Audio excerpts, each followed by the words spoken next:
En el anterior video, iniciamos un estudio viendo las maneras en las que Dios se revela al hombre. Pero, ¿por qué Dios necesita revelarse al hombre? El plan original de Dios era hablar cara a cara con la humanidad, tal como lo acontecía en el Edén. Pero, después de la caída, el pecado provocó la separación entre el ser humano y Dios.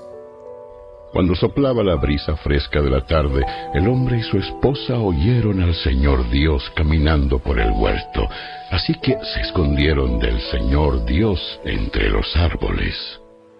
Escuchen, el brazo del Señor no es demasiado débil para no salvarlos, ni su oído demasiado sordo para no oír su clamor.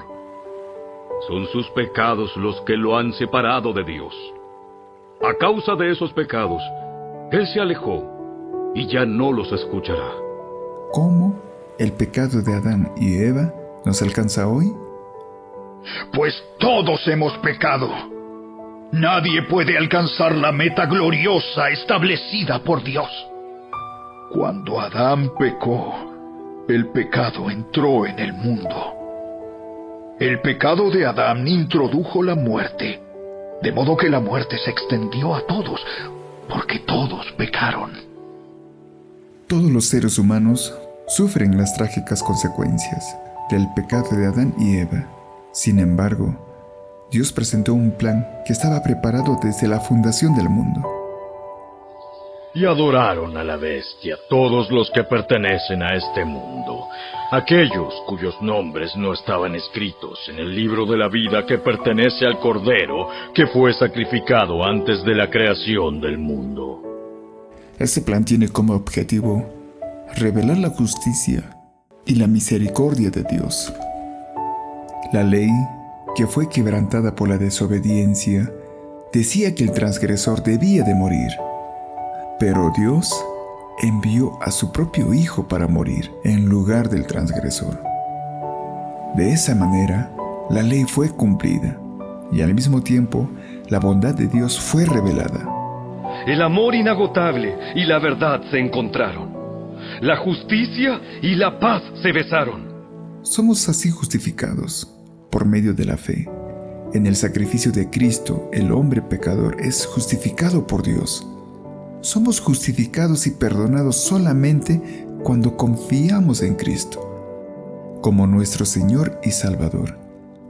Y en arrepentimiento confesamos nuestros pecados, suplicando su perdón. Pero si confesamos nuestros pecados a Dios, Él es fiel y justo para perdonarnos nuestros pecados y limpiarnos de toda maldad. ¿Cómo explicarías el resumen de la vida cristiana realizado por Juan? Y este es el testimonio que Dios ha dado. Él nos dio vida eterna, y esa vida está en su Hijo. El que tiene al Hijo, tiene la vida. El que no tiene al Hijo de Dios, no tiene la vida. El verdadero cristiano no busca justificación por la obediencia a la ley de Dios, pues debe su salvación únicamente a lo que Cristo hizo en la cruz. La función de la ley no es justificar, sino definir el pecado. La ley nos convence del pecado.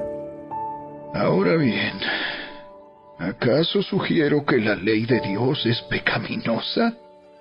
De ninguna manera. De hecho, fue la ley la que me mostró mi pecado. Yo nunca hubiera sabido que codiciar es malo si la ley no dijera, no codicies. Sin la ley, no habría pecado, ni pecadores. La obediencia a la ley es el fruto, la evidencia de la justificación, la prueba de que nuestra fe en Cristo es verdadera. Esto significa que el pueblo de Dios tiene que soportar la persecución con paciencia y permanecer fiel. Pues la fe verdadera se manifiesta mediante la obediencia. Se cuenta que Martín Lutero sufría fuertes ataques del enemigo de Dios. Un día, este acusó a Lutero por sus pecados y faltas y le dijo: ¿Tú todavía eres capaz de sentirte salvo frente a todos estos pecados? A lo que el reformador le respondió con plena seguridad: claro que sí, pues la palabra de Dios no dice: cree en el Señor Jesús y te sentirás salvo, sino que dice: Cree en el Señor Jesús y serás salvo. cree en el Señor Jesús y serás salvo. ¿Tienes esa seguridad en Cristo? Si no la tienes, ve a Él en oración y recibe por la gracia el ofrecimiento de paz y salvación.